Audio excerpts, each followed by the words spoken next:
한 3-4번 올 때까지 학생이 물어봐요. 선생님 오늘도 저 혼자예요? 그래! 안녕하세요. 명불허정입니다. 오늘은 시간표 짜는 법에 대한 얘기를 좀 해보려고 하는데요. 제가 처음 공부방을 열 때로 돌아가서 어떻게 시간표를 짰는지 알려드리면 예비 원장님들께 도움이 많이 될 것 같습니다. 오늘은 그 시간표 짜는 거 얘기를 해보도록 하죠. 우선 시간표는요, 한번 정해지면 변동이 어렵죠. 그렇기 때문에 예비 원장님들께서 시간표 짜는 걸 굉장히 어려워하시는 것 같아요. 근데 간단하게 이것만 기억하시면 됩니다. 탑다운 방식으로 가자. 어디서 많이 들어보셨죠? 수입을 정하는 것과 비슷합니다. 큰 것부터 작은 것, 세세한 것으로 들어가시면 되는데요. 4년 전에 제가 공부방을 열 때 이 한 가지 한 가지를 고려하면서 정말 고민을 많이 했거든요. 그때로 돌아가서 우리 같이 시간표를 한번 짜보도록 할게요. 자, 우선 주 몇 회 수업을 할 것인가의 큰 틀을 먼저 정하셔야 됩니다. 주 5회 또는 주말까지 나는 수업을 하겠다라고 생각을 하실 수 있는데, 저는 우선 나는 무조건 주 4회는 꼭 지켜야겠다라고 생각을 했어요. 원장님 주말에 노는 거 너무 좋아하시는 거 아니에요? 아닙니다. 시간표를 꽉 차게 진행을 했을 때를 생각을 해보셔야 돼요. 내가 주말반까지 다 정규 수업을 열었다고 가정을 해보면 주중에 결석 보강 혹은 내신 대비 기간이 됐을 때 틈이 없어요. 보강을 위한 틈을 꼭 남겨두셔야 됩니다. 그렇기 때문에 저희는 월, 화, 수, 목 주 4회로 구성을 했고요. 주말 같은 경우에 주로 학생들과 시간을 조율해서 보강을 진행을 하거든요. 결석 보강 또는 주중에 부족했던 부분, 내신 대비 보강 여러 가지가 있겠죠. 그 보강을 위한 틈을 남겨두셔야 됩니다. 원장님들께서 큰 틀을 잡으셨어요. 그러면 어떻게 수업을 진행할 것인가를 이제 자세히 들어가 봐야겠죠. 나는 주 5회 수업을 할 거니까 월에서 금 매일 오는 반을 만들어야겠다. 아니면 주 3회나 주 2회로 격일로 오는 반을 만들어야겠다. 로 나누시면 한 번 왔을 때의 시수가 나오겠죠. 90분 수업, 60분 수업 이런 식으로요. 저희 같은 경우는 주 4회로 진행 중인데요. 2번씩 오는 반, 월수 또는 화목으로 나누어 진행합니다. 왜 그럴까요? 주로 타겟으로 하시는 학생들을 먼저 생각을 해보셔야 돼요. 예를 들어서 내가 초등 저학년이 목표예요. 그러면 매일 부르시는 게 효과적이고 좋습니다. 수업적인 부분도 그렇고 숙제 관리도 그렇고 초등 저학년 친구들은 짧은 시간이더라도 매일 터치를 해주는 게 효율적이에요. 그런데 저 같은 경우는 초등 고학년부터 중고등을 목표로 하고 있거든요. 그러면 매일 오는 반을 운영했을 때 그 매일 시간에 맞춰서 학생들이 오는 게 좀 힘들 수가 있어요. 왜? 영수 또는 뭐 다른 학원을 여러 군데 다닌단 말이에요. 그러면 매일 그 시간에 고정적으로 학생이 오는 게 힘들기 때문에 격일로 저는 나누어서 진행을 했습니다. 그래서 타임을 열어놓고 월수 또는 화목 이렇게 주 2회씩으로 나눠서 진행을 했고요. 그러면 주 2회를 왔으니까 1시간은 좀 짧을 것 같아요. 그래서 한 타임을 90분으로 정하고 시간표를 짰습니다. 자, 여기에 팁을 하나 더 드리면요. 주 3회나 2회로 수업 시수를 정하셨죠? 그러면 월 단위로 수업을 진행할지, 월 몇 회로 수업을 하실지를 정하시면 교육비를 받기가 훨씬 편해요. 수업 운영도 그렇고. 무슨 말이냐면 2월 같은 달은 짧죠. 그리고 여름 휴가나 명절이 끼어 있으면 한 달 시수가 줄어들 수밖에 없습니다. 그런데 7월, 8월 이런 달은 길단 말이에요. 한 달을 기준으로 교육비를 잡으시면 그게 좀 애매해질 수가 있어요. 학부모님들의 경우에 2월은 되게 짧다고 느끼실 수 있고 또 8월 초 같은데 여름방학으로 일주일 쉬었어. 그러면 보강을 언제 해주냐? 아니면 교육비를 좀 깎아주시면 안 되냐? 이런 컴플레인이 들어올 수 있거든요. 그래서 저희는 월 8회 이런 식으로 월에다가 횟수를 맞춰서 진행을 해요. 그러면 긴 달은 마지막에 쉴 수도 있고 만약에 휴일이 많이 겹쳐서 시수가 모자라요. 그러면 주말에 보강을 해주면 되고 탈이 없습니다. 그래서 월 단위로 할지 월 몇 회로 할지 고민이신 분들은 저는 월 횟수로 하시기를 정말 강력하게 추천을 드립니다. 자, 그러면 주 몇 회로 할지 그리고 한 타임당 몇 분을 할지를 대충 이제 잡으셨어요. 뭐를 알아봐야 될까 이제? 학교 하교 시간을 조사를 하셔야 됩니다. 저 같은 경우는 초품화 아파트에 살기 때문에 타겟으로 하는 초등학교가 한 군데거든요, 거의. 그 학교 홈페이지에 들어가거나 다니고 있는 학생들한테 물어봐요. 몇 학년은 몇 시에 마치니? 제일 늦게 마치는 시간이 언제야? 라고 물어봐서 그 학교 시간에 맞춰서 첫 수업 시작 타임을 정하시면 좋겠죠.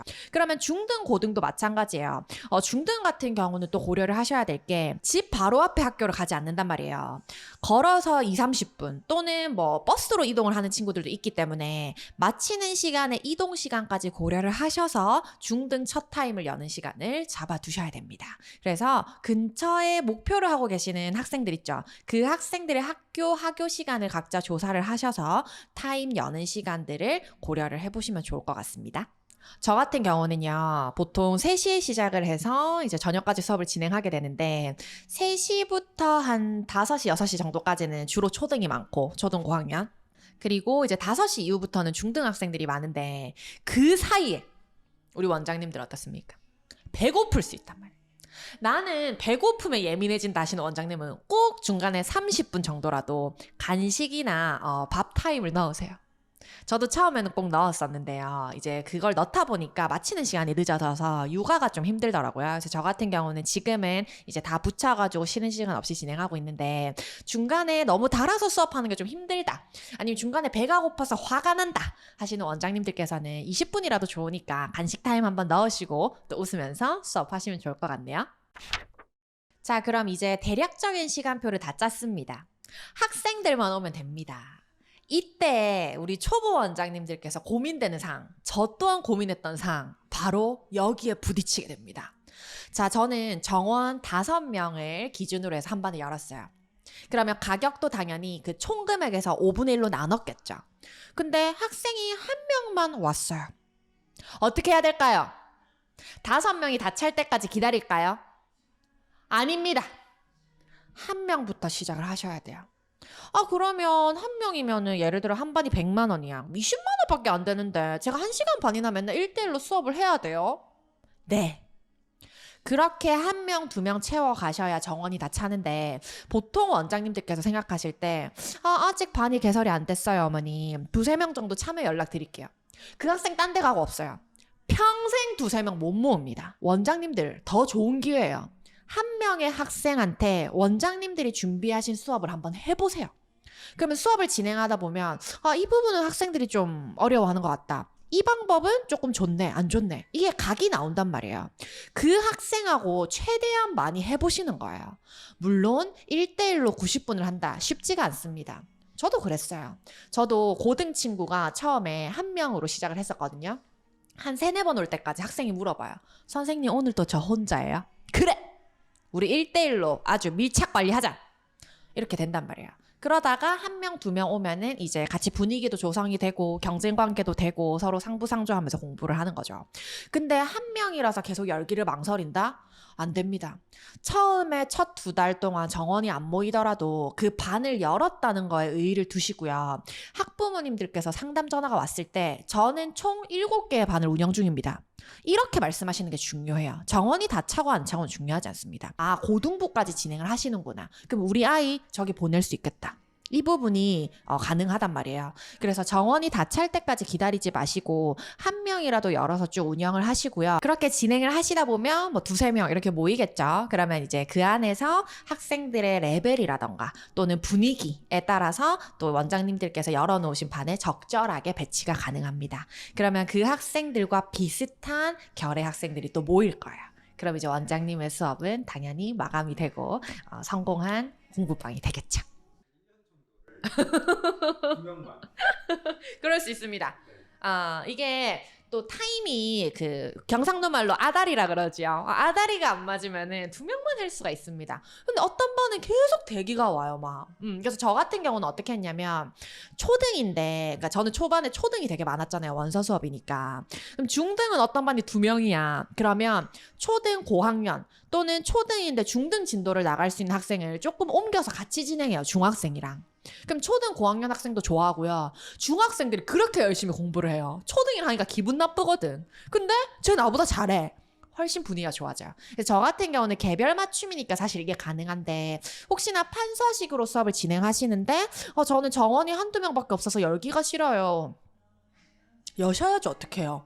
내가 뭐 유명한 강사도 아니고 처음부터 다 차길 기다리면 됩니까? 안 됩니다.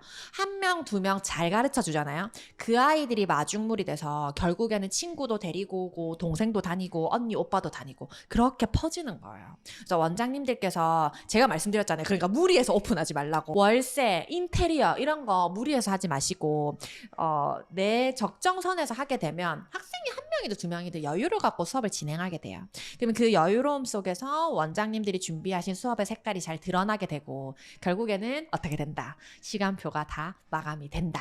이 말입니다. 제 경험을 미뤄봐도요. 이게 오픈을 탁 한 직후잖아요. 그럼 사람이 되게 작아져 있어요. 그때 상담을 했는데 어머 저희 수학 시간 때문에 거기 시간표가 안 맞네요. 그럼 어떻습니까? 마상을 탁 입어버려. 뭐야? 그럼 수학이 더 중요하다는 거야? 처음에는 그럴 수밖에 없어요. 학생 규모가 적정 수준으로 이제 차기 전까지는요. 그러니까 여기서 적정 수준은 이제 반이 몇 개가 마감이 된 상태고 뭐 이런 정도겠죠. 그 지점까지는요. 원장님께서 최대한 많이 맞춰주셔야 돼요.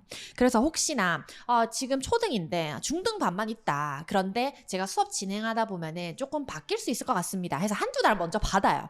그렇게 해서 이동을 시켜주는 건 가능하니까 최대한 시간에 맞춰서 학생들을 받으시고요.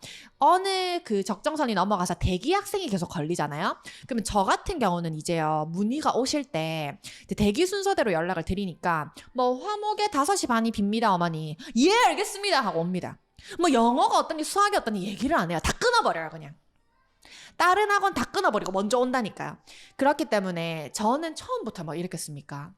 아닙니다. 저도 막 수학 선생님 학생한테 막 영어 상담해라 해가지고는 제 수업 소개하고 했는데 뭐 시간이 안 맞아서 됐어요. 막 이런 경우 있단 말이에요. 저 방에 들어가서 울었어요 그때. 그쵸? 선생님 기억나시죠? 방에 막 세수도 다 했단 말이야 상담한다고. 근데 안 듣는데요. 막 방에 들어가서 울고 그랬어요. 근데 이제는 대기 학생이 이미 있는 걸 알고 연락이 오시기 때문에 무조건 맞춰요. 왜? 지금 아니면 또 언제 기회가 올지 몰라. 학생이 그만둬야 자리가 난대. 근데 저긴 학생이 안 그만둬 죽겠어 아주 그냥. 그런 거죠. 그래서 원장님들께서 좀 기분 나쁘죠 솔직히 그지? 내 수업 이렇게 준비 열심히 했고 왜 몰라주냐 자존심 상할 수 있습니다 우리들. 하지만 조금만 참자. 내 색깔을 진정하게 보여줄 수 있는 그날을 위해서 참자. 조금만 참으시면 이제 대기 걸리죠. 그럼 시간표 변동 마음대로 다 하실 수 있습니다. 자, 그런데 우리가 어쩔 수 없이 이제 시간표 변동을 해야 될 때가 있습니다. 학년이 올라갑니다. 학생들이 나이를 먹어요. 그러면 초에서 중등, 중에서 고등 갈 때 시간 변동이 제일 크거든요. 그때 원장님들께서 보통 그럼 3월부터 입학이니까 2월에 바꿔야지. 2월에 막 연락해서 3월에 바꿔줘. 안 됩니다. 다른 학원들이 1, 2월에 미리 움직였어요. 그러면 거기에 내가 맞춰줘야 돼요. 쉽지가 않아요. 원장님들께서 먼저 옮기셔야 돼요. 그러면 예를 들어 초등 고학년인데 중등 진도를 나가는 친구가 있어요. 그러면은 뭐 10월, 11월 이럴 때 미리 옮겨요. 그 학생을. 그러면 같이 쭉 흐름 따라가면 되잖아요. 한 번에 다 하려고 해도 힘들고요. 학생들이 조율하기도 힘들어요. 학부모님들도 되게 혼동스러우세요. 그렇기 때문에 원장님들께서 시간표 변동 계획이 있으시면 적어도 원하는 지점보다 2, 3개월 전부터 움직이셔야 원활하게 다음 수업 진행이 된다. 그럼 이제 원장님들께서도 시간표 이동이 되면 기존 자리에 비는 학생들이 또 보일 거 아니에요. 그 자리에 또 신입생을 넣고 착착착착 흘러간다 이 말입니다. 오늘 제가 시간표 짜는 법을 이렇게 알려드렸는데 사실 좀 막연할 수가 있어요. 이게 상황마다 다 다르고 원장님들께서 수업하시는 시수라던가 어떤 스타일에 따라서 다를 수 있기 때문에 제가 질문 댓글을 달아주시면 또 답변을 드리도록 하고 세미나에서 또 조금 더 자세하게 다뤄드리도록 하겠습니다.